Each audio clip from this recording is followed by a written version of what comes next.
ಸ್ವಾಮೀಜಿ, ಈಗ ನಾವು ಕಳೆದ ಹಲವಾರು ದಿನಗಳಿಂದ ಇಲ್ಲಿ ನೋಡ್ತಾ ಇದ್ದೀವಿ, ಪ್ರತಿಯೊಬ್ಬರು ಬಂದವರನ್ನು ಮಾತಾಡಿಸೋದು. ನಾನು ಪ್ರತಿಯೊಬ್ಬರನ್ನ ಕೇಳೋದು, ನಿಮಗೆ ರಾಮ ಕಂಡಿದ್ರಾ ಅಂತ, ರಾಮ ಸಿಕ್ಕಿದ್ರಾ ಅಂತ ಕೇಳೋದು ನಾನು.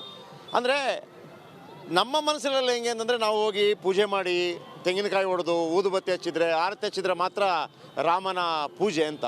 ಅವ್ರು ಹಾಗಲ್ಲ, ಒಬ್ಬ ಬರ್ತಾನೆ, ನಾಮ ಇಡ್ತಾನೆ, ಹೀಗೆ ನಾಮ ಹಾಕ್ತಾನೆ, ಏನು ಅಂತಂದೆ, ಇದು ನನ್ನ ಸೇವೆ ಇದು ಅಂತ. ಆಮೇಲೆ ಇನ್ನೊಬ್ಬರು ಬೈಕಲ್ಲಿ ಸವಾರಿ ಮಾಡ್ತಾರೆ, ಇನ್ನೊಬ್ಬರು ಬೈಕಲ್ಲಿ ಚಪ್ಪಲಿ ಇಲ್ಲದೆ ಸುತ್ತಾಡ್ತಾರೆ, ಇನ್ನೊಬ್ಬರು ಒಂದು ರೀತಿಯಲ್ಲಿ ಹನುಮಂತನ ವೇಷ ಹಾಕಿ ನಾನು ಇಷ್ಟು ಜಾಗ ತಿರುಗಿದ್ದೀನಿ ಅಂತ. ಅಂದರೆ ರಾಮನನ್ನು ಕಂಡುಕೊಳ್ಳೋಕ್ಕೆ ಹಲವಾರು ವಿಧಾನಗಳು, ಆತನನ್ನು ಪೂಜೆ ಮಾಡ್ಕೊಳ್ಳೋದಕ್ಕೆ, ಆತನನ್ನು ಹೋಲಿಸ್ಕೊಳ್ಳೋದಕ್ಕೆ ಹಲವಾರು ವಿಧಾನಗಳು ಅಂತ. ರಾಮ ಒಂದು ಮಾತು ಬರುತ್ತೆ, ಭಾರತೀಯರ ವಂಶವಾಹಿನಿಯಲ್ಲಿ ಹಾಸುಹೊಕ್ಕಾಗಿದ್ದಾನೆ ಅಂತೇಳಿ. ಅಂದರೆ ತುಂಬ ಜನ ನೋಡಿರೋದಿಲ್ಲ, ಕೇಳಿರೋದಿಲ್ಲ, ಆದರೆ ರಾಮ ಅಂತ ಇರ್ತಾನೆ ಅಂತ. ರಾಮ ಅನ್ನುವಂಥ ಆ ಒಂದು ಭಕ್ತಿಯ ಒಂದು ಶಕ್ತಿ ಇವತ್ತು ರಾಮ ಮಂದಿರವನ್ನು ಕಟ್ಟಿ ನಿಲ್ಲಿಸುವ ಹಾಗೆ ಮಾಡಿದೆ. ಸೊ ಈ ಮೂಲಕ ಇಡೀ ಹಿಂದೂ ಸಮಾಜಕ್ಕೆ ಎಂಥ ಒಂದು ಅದ್ಭುತ ಸಂದೇಶ ರವಾನೆ ಆಗ್ತಾ ಇದೆ. ಶಬ್ದೋಚ್ಚಾರಣೋ ದೇವ ಮುಖ ನಿರ್ಯಾಂತಿ ಪಾತಕಃ ಪುನಃ ಪ್ರವೇಶ ಬೀತಶ್ಚೇತ್ ಮಕಾರಾಶ್ಚ ಕವಾಟವತ. ರಾ ಮತ್ತೆ ಮಾ ಎನ್ನುವಂತಹ ಶಬ್ದದಲ್ಲಿ ನಮ್ಮೊಳಗಿರುವಂತಹ ಪಾಪಗಳು ರಾ ಎನ್ನುವಂತಹ ಶಬ್ದದಿಂದ ಹೊರಗೆ ಹೋಗಿ ಆ ಪಾಪಗಳು ಒಳಗೆ ಬರದಂತೆ ಮಾ ಎನ್ನುವಂತಹ ಶಬ್ದ ಕವಾಟವಾಗಿ ಬಂಧನವಾಗ್ತದೆ ಅಂತಲಾದರೆ ಈ ದೇಶಕ್ಕೂ ಒಂದು ಒಳ್ಳೆಯ ಸಂದೇಶ ಇದೆ.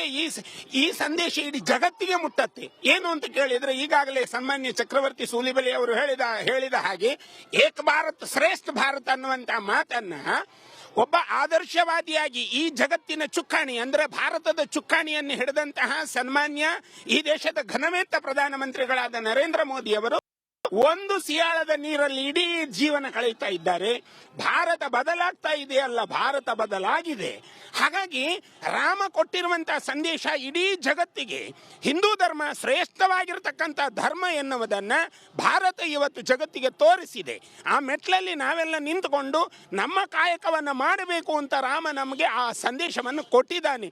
ಅದಕ್ಕೆ ಹನುಮನನ್ನ ತ್ಯಾಗದ ಪ್ರತೀಕವಾಗಿ ರಾಮ ಹಿಡ್ಕೊಂಡಿದ್ದಾನೆ. ಆ ತ್ಯಾಗದ ಸಂದೇಶವೇ ಭಾರತ ಕೊಟ್ಟಿರುವಂತದ್ದು. ಸರಿ, ಆರತಿ ಮೇಡಮ್, ಈಗ ಶರಣು ಸಜ್ಜನ್ ಮಾತನಾಡುವಾಗ ಹೇಳ್ತಾ ಇದ್ರು ನೋಡಿ, ನಮ್ಮ ಸಿವಿಲೈಸೇಷನ್ನು ಹಾಗೆ ಆ ಸಂದರ್ಭದಲ್ಲಿ ಆದಂತಹ ಮಹಾನ್ ಘಟನೆಗಳು, ವ್ಯಕ್ತಿಗಳು, ಅವ್ರ ಬಗ್ಗೆ ಮುಂದಿನ ಪೀಳಿಗೆಗೆ ವರ್ಗಾವಣೆ ಮಾಡಲಿಕ್ಕೆ ಅನೇಕ ದೇಶಗಳಲ್ಲಿ ಜ್ಞಾಪಕ ಶಕ್ತಿ ಇರೋದಿಲ್ಲ ಅಂತೇಳಿ. ನಮ್ಮಲ್ಲಿ ನಮ್ಮ ಜ್ಞಾಪಕ ಶಕ್ತಿಯನ್ನು ಅಳಿಸುವಂತಹ ಅನೇಕ ಪ್ರಯತ್ನಗಳಾಗೋಯ್ತು. ಅದೆಲ್ಲವನ್ನ ಕೂಡ ಮೆಟ್ಟಿ ನಿಂತು ನಾವು ರಿವೈವ್ ಆಗ್ತಾ ಇದ್ವಿ. ಈಗಲೂ ಕೂಡ ಕಲ್ಚರಲ್ ರೆವಲ್ಯೂಷನ್ ಆಗ್ತಾ ಇದೆಯಾ ಈ ರಾಮ ಮಂದಿರದ ಮೂಲಕ? ಮತ್ತೊಮ್ಮೆ ಭಾರತ ಏನು, ಇಲ್ಲಿನ ಸಂಸ್ಕೃತಿ ಏನು, ಧರ್ಮಾಚರಣೆ ಏನು, ಅದರ ಗಟ್ಟಿತನ ಏನು, ಅದೆಲ್ಲವನ್ನ ಮತ್ತೊಮ್ಮೆ ನಮ್ಮ ಮುಂದಿನ ಪೀಳಿಗೆಗೆ ವರ್ಗಾಯಿಸುವ ಪ್ರಯತ್ನ ಈ ರಾಮ ಮಂದಿರದಿಂದ ಆಗ್ತಿದ್ಯಾ ಅಂತ ಹೇಳಿ? ಖಂಡಿತವಾಗಿ ನೀವು ಹೇಳಿದ ಹಾಗೆ ಸಿವಿಲೈಸೇಷನಲ್ ಮೆಮೊರಿ ಅಂತ ಹೇಳ್ತಾರಲ್ಲ, ಸಾಂಸ್ಕೃತಿಕ ಅಸ್ಮಿತೆ, ಸಾಂಸ್ಕೃತಿಕ ಸ್ಮರಣೆ, ಅದು ನಮ್ಮ ದೇಶದಲ್ಲಿ ನಾನಾ ಆಯಾಮಗಳ ಮೂಲಕ ಉಳಿದು ಬೆಳೆದು ಬಂದಿದೆ. ಅದನ್ನು ಎಷ್ಟು ಕಠಿಣತಮ ಪರಿಸ್ಥಿತಿಗಳಲ್ಲೂ ನಮ್ಮ ಪೂರ್ವಜರು ಉಳಿಸಿದ್ದಾರೆ. ಅದು ತುಂಬ ವಿಶೇಷ. ಅಂಥದ್ದನ್ನು ಅಳಿಸೋದಕ್ಕೆ ಮೆಕಾಲೆ ಪ್ರಯತ್ನ ಶುರು ಆಯಿತು. ಅವರು ತೊಲಗದ ಮೇಲೆ ವಾಮಪಂಥೀಯರು ಶುರು ಮಾಡಿದ್ರು. ರಾಮನನ್ನೇ ಮಿತ್ ಮೈಥಾಲಜಿ ಅಂತ ಹೇಳಿದ್ರು. ಅದೆಲ್ಲ ಒಂದು ಕಟ್ಟುಕತೆ, ಜೀವನಕ್ಕೆ ಅದು ಅಪ್ರಸ್ತುತ ಅಂತ ಹೇಳಿದ್ರು. ಅದನ್ನೇ ತಲೆ ತುಂಬ್ತಾ ಬಂದರು. ಒಂದಷ್ಟು ತಲೆಗಳು ಕೆಟ್ಟವು ಕೂಡ. ಅದರಿಂದ ವೋಕಿಸಮ್ ತಂದರು, ಲಿಬ್ರಲಿಸಮ್ ತಂದರು, ಫೆಮಿನಿಸಮ್ ತಂದರು, ಏನೇನೋ ಇಸಮ್ಗಳು ತಂದರು, ತಲೆ ಕೆಡಿಸಿದ್ರು. ನಮ್ಮ ಸನ್ಯಾಸಿಗಳನ್ನು, ಸಾಧುಗಳನ್ನು, ಪುರೋಹಿತರನ್ನು, ನಮ್ಮ ಪತಿವ್ರತೆಯರನ್ನು, ಸಾಧ್ವಿಯರನ್ನು, ನಮ್ಮ ವೇಷವನ್ನು, ಭೂಷವನ್ನು, ಬಿಂದಿತು ವೇದಾಂತ ಅಂತ ಹೇಳ್ತಿರ್ತೀನಿ, ಎಲ್ಲವನ್ನೂ ದೂಷಿಸಿದ್ರು.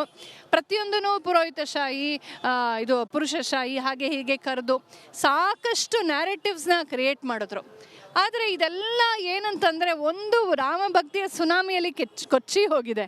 ಇಷ್ಟು ವರ್ಷ ಬೆಳೆಸಿದ ಸುಳ್ಳಿನ ಗೋಪುರ ಎಲ್ಲೋ ಹೃದಯಾಂತರಾಳದಿಂದ ಇದೆಲ್ಲವನ್ನು ಬೀಳಿಸ್ಬಿಟ್ಟಿದೆ. ಅದು ಹೇಗಾಗಿದೆ ಅನ್ನೋದು ಆಶ್ಚರ್ಯವಾಗುತ್ತೆ. ಮನುಷ್ಯ ಪ್ರಯತ್ನ ಇಲ್ಲ ಅಂತ ಹೇಳಲ್ಲ, ಆದರೆ ಇದರಲ್ಲಿ ದೈವ ಕೃಪೆ ತುಂಬ ದೊಡ್ಡದಾಗಿದೆ ಅಂತ ನಂಗೆ ಅನಿಸುತ್ತೆ.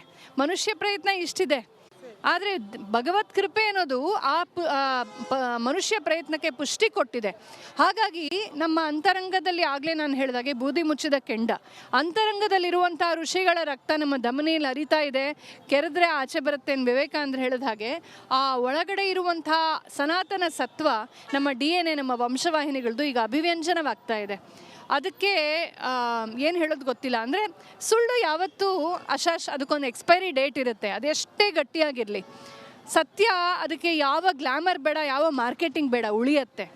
ಅದು ತನ್ನದೇ ಸತ್ವದಿಂದ ಉಳಿಯತ್ತೆ. ರಾಮ ಒಂದು ಸತ್ಯ, ಕೃಷ್ಣ ಒಂದು ಸತ್ಯ, ಸನಾತನ ಒಂದು ಸತ್ಯ. ಆ ಸತ್ಯದ ಮೌಲ್ಯಗಳನ್ನು ಈ ಸುಳ್ಳು ಮತ್ತು ಮುಖ್ಯವಾಗಿ ಮತಾಂತರದ ಜಾಲ, ಇಷ್ಟು ಸುಳ್ಳುಗಳಿಗೆ ಯಾಕೆ ಪ್ರೋತ್ಸಾಹ ಕೊಡ್ತಾರೆ ಅಂದರೆ ಮತಾಂತರಿಗಳಿಗೆ ಬಾಗಿಲು ತೆಗೆಯೋದಕ್ಕೆ. ಅವ್ರಿಗೆ ಈ ವಾಮಪಂಥೀಯರು ಅವರ ಎಂಜಲ್ ಕಾಸು ತೊಗೊಂಡು ಹಾಳು ಮಾಡೋಕ್ಕಿರ್ತಾರೆ. ಎಲ್ಲ ಸೇರಿಕೊಂಡು ಸಾಕಷ್ಟು ಡ್ಯಾಮೇಜ್ ಮಾಡಿದ್ರು, ಇಲ್ಲ ಅಂತಲ್ಲ. ಆದರೂ ಎಲ್ಲೋ ಅಂತರಂಗದಲ್ಲಿ ಇದ್ದ ರಾಮಭಕ್ತಿ ಭುಗಿಲೆದ್ದು ಬಂದಿದೆ. ಸತ್ಯಮೇವ ಜಯತೆ, ಸತ್ವಮೇವ ಜಯತೆ, ಅದಕ್ಕೆಲ್ಲ ಇದೊಂದು ನಿದರ್ಶನವಾಗಿದೆ. ರಾಮಾಯಣ ಅನ್ನೋದು ಒಂದು ಅದ್ಭುತವಾದ ಸಿವಿಲೈಸೇಷನಲ್ ಮೆಮರಿ. ನನಗೆ ಅದು ನಿತ್ಯ ಪಠನದ ಗ್ರಂಥ. ನಾನು ಸಂಸ್ಕೃತ ಕಲ್ತಿದ್ದೆ ರಾಮಾಯಣ ಓದೋದಕ್ಕೆ. ಯಾಕೆ ಅಂದರೆ ಅದು ಜೀವನದ ಎಷ್ಟೋ ವಿಚಾರಗಳನ್ನು ತೆರೆದಿಡತ್ತೆ. ಬರೀ ರಾಮನ ಕಥೆಯಲ್ಲ, ಸನಾತನ ಧರ್ಮವನ್ನು ಅರ್ಥಪಡಿಸುವಂಥ ಗ್ರಂಥ. ನನಗೆ ನನ್ನ ಜೀವನವನ್ನು ಅರ್ಥಪಡಿಸೋ ಗ್ರಂಥ. ಪ್ರಕೃತಿ ಪ್ರೇಮವನ್ನು ಹುಟ್ಟಿಸುತ್ತೆ, ಪಾರಿವಾರಿಕ ಮೌಲ್ಯಗಳನ್ನು ಅರ್ಥಪಡಿಸುತ್ತೆ, ತ್ಯಾಗವನ್ನು ಅರ್ಥಪಡಿಸುತ್ತೆ. ಧರ್ಮದಲ್ಲಿ ಸೂಕ್ಷ್ಮಗಳಿರುತ್ತವೆ. ಅದು ಕಾಲ ದೇಶ ಸಂದರ್ಭಕ್ಕೆ ಅನುಗುಣವಾಗಿ ನಾವು ರೂಢಿಸ್ಕೋಬೇಕು. ಅದು ಹೇಗೆ ಮಾಡಬೇಕು ಅನ್ನೋದನ್ನು ರಾಮಾಯಣ ಹೇಳ್ಕೊಡುತ್ತೆ. ಹಾಗಾಗಿ ಅದು ಆ ಸನಾತನ ಸ್ಮೃತಿಯನ್ನು, ಸಿವಿಲೈಸೇಷನಲ್ ಮೆಮರಿ ಏನಿದೆ ಅದನ್ನು ಉಳಿಸಿ ಬೆಳೆಸುವಂಥ ಒಂದು ಅದ್ಭುತ ಗಾಥೆಯಾಗಿದೆ, ಅದ್ಭುತ ಸಾಧನವಾಗಿದೆ, ಶಕ್ತಿಯಾಗಿದೆ. ಹಾಗಾಗಿ ರಾಮಾಯಣದ ಕೋರ್ ಅಂತರಾತ್ಮ ಹೃದಯವಾಗಿರೋ ರಾಮ ನಮಗೆ ಅಷ್ಟು ಮುಖ್ಯನಾಗ್ತಾನೆ, ಸದಾ ಕಾಲಕ್ಕೂ ಪ್ರಸ್ತುತನಾಗ್ತಾನೆ. ನಿಜ. ರಾಮನ ಬಗ್ಗೆ ಎಷ್ಟು ಮಾತನಾಡಿದ್ರೂ ಕೂಡ ಕಮ್ಮಿಯೇ. ಮತ್ತಷ್ಟು ಮಗದಷ್ಟು ವಿಚಾರಗಳು ರಾಮನ ಕುರಿತಾಗಿ ಬರ್ತಲೇ ಇರುತ್ತೆ. ಆದರೆ ಸಮಯ ಇವತ್ತಿಗೆದಿದ್ದೆಷ್ಟೇ. ಆರತಿ ಮೇಡಮ್ ಹೇಳ್ದಾಗೆ, ಚಕ್ರವರ್ತಿಯವರು ಹೇಳ್ದಾಗೆ, ಹಾಗೆ ಸ್ವಾಮೀಜಿಗಳು, ಹಾಗೆ ನಮ್ಮ ಸಜ್ಜನ್ ಹೇಳ್ದಾಗೆ, ರಾಮ ಅನ್ನೋದು ಕೇವಲ ಮಂದಿರದಲ್ಲಿ ಕೂಡಿಸುವ ಒಂದು ಮೂರ್ತಿ ಮಾತ್ರ ಅಲ್ಲ, ನಿಮ್ಮ ಮನಸ್ಸಿನಲ್ಲಿ ಗಟ್ಟಿಯಾಗಿ ನಿಲ್ಲಬೇಕಾದ ಆ ಆದರ್ಶವನ್ನು ಕಾಪಾಡುವ, ಮುಂದಿನ ಪೀಳಿಗೆಗೆ ವರ್ಗಾಯಿಸುವ ಜವಾಬ್ದಾರಿ ನಮ್ಮೆಲ್ಲರ ಮೇಲಿದೆ. ಅದನ್ನು ಮಾಡೋಣ ಅಂತ ಹೇಳ್ತಾ ಕಾರ್ಯಕ್ರಮ ಮುಗಿಸ್ತಾ ಇದ್ದೀನಿ. ನೋಡ್ತಾ ಇರಿ ರಿಪಬ್ಲಿಕ್ ಕನ್ನಡ, ಇದು ನಿಮ್ಮ ಧ್ವನಿ. ರಿಪಬ್ಲಿಕ್ ವರ್ಡ್ ಆ್ಯಪ್ ಇದು ಕೇವಲ ಅಪ್ಲಿಕೇಶನ್ ಅಲ್ಲ, ಸಮಗ್ರ ಸುದ್ದಿಗಳ ಸಂಪರ್ಕ ಮಾರ್ಗಕ್ಕೆ ಕ್ರಾಂತಿಕಾರಿ ಬದಲಾವಣೆ. ರಿಪಬ್ಲಿಕ್ ವರ್ಡ್ ಆ್ಯಪ್ ಕೇವಲ ಸುದ್ದಿ ಅಪ್ಲಿಕೇಶನ್ ಪರಿಚಯಿಸ್ತಾ ಇಲ್ಲ, ಬದಲಾಗಿ ಡಿಜಿಟಲ್ ಸುದ್ದಿ ಬಳಕೆಯ ಹೊಸ ಯುಗಕ್ಕೆ ನಾಂದಿ ಹಾಡ್ತಾ ಇದೆ. ಇದೊಂದು ಬ್ರೇಕಿಂಗ್ ನ್ಯೂಸ್, ಪ್ರಭಾವಶಾಲಿ ಕಾರ್ಯಕ್ರಮಗಳಿಗೆ ಗಟ್ಟಿಯಾದ ನ್ಯೂಸ್. ಇಲ್ಲಿ ಕೇವಲ ತಾಜಾ ಸುದ್ದಿ, ಅದರ ನೇರ ಪ್ರಸಾರ ಮತ್ತು ಚರ್ಚೆಗಳಿಗೆ ಮಾತ್ರ ಅವಕಾಶ. ರಿಪಬ್ಲಿಕ್ ವರ್ಲ್ಡ್ ಆ್ಯಪ್ ಡೌನ್ಲೋಡ್ ಮಾಡಿಕೊಳ್ಳಿ. ಗೂಗಲ್ ಪ್ಲೇಸ್ಟೋರ್ ಮತ್ತು ಆಪಲ್ ಆ್ಯಪ್ ಸ್ಟೋರ್ನಲ್ಲಿ ಲಭ್ಯವಿದೆ. ರಿಪಬ್ಲಿಕ್ ವರ್ಲ್ಡ್ ಆ್ಯಪ್ ಇದು ಕೇವಲ ಅಪ್ಲಿಕೇಶನ್ ಅಲ್ಲ, ಸಮಗ್ರ ಸುದ್ದಿಗಳ ಸಂಪರ್ಕ ಮಾರ್ಗಕ್ಕೆ ಕ್ರಾಂತಿಕಾರಿ ಬದಲಾವಣೆ. ರಿಪಬ್ಲಿಕ್ ವರ್ಲ್ಡ್ ಆ್ಯಪ್ ಕೇವಲ ಸುದ್ದಿ ಅಪ್ಲಿಕೇಶನ್ ಅನ್ನ ಪರಿಚಯ ಮಾಡ್ತಾ ಇಲ್ಲ, ಬದಲಾಗಿ ಡಿಜಿಟಲ್ ಸುದ್ದಿ ಬಳಕೆಯ ಹೊಸ ಯುಗಕ್ಕೆ ನಾಂದಿ ಹಾಡ್ತಾ ಇದೆ. ಇದೊಂದು ಬ್ರೇಕಿಂಗ್ ನ್ಯೂಸ್, ಪ್ರಭಾವಶಾಲಿ ಕಾರ್ಯಕ್ರಮಗಳಿಗೆ ಗಟ್ಟಿಯಾದ ವೇದಿಕೆ. ರಿಪಬ್ಲಿಕ್ ವರ್ಲ್ಡ್ ಅಪ್ಲಿಕೇಶನ್ ಈಗ ಲೈವ್ ಆಗಿದೆ. ಗೂಗಲ್ ಪ್ಲೇಸ್ಟೋರ್ ಮತ್ತು ಆಪಲ್ ಆಪ್ ಸ್ಟೋರ್ ಎರಡರಲ್ಲೂ ಲಭ್ಯವಿದೆ. ಈಗಲೇ ಡೌನ್ಲೋಡ್ ಮಾಡಿ.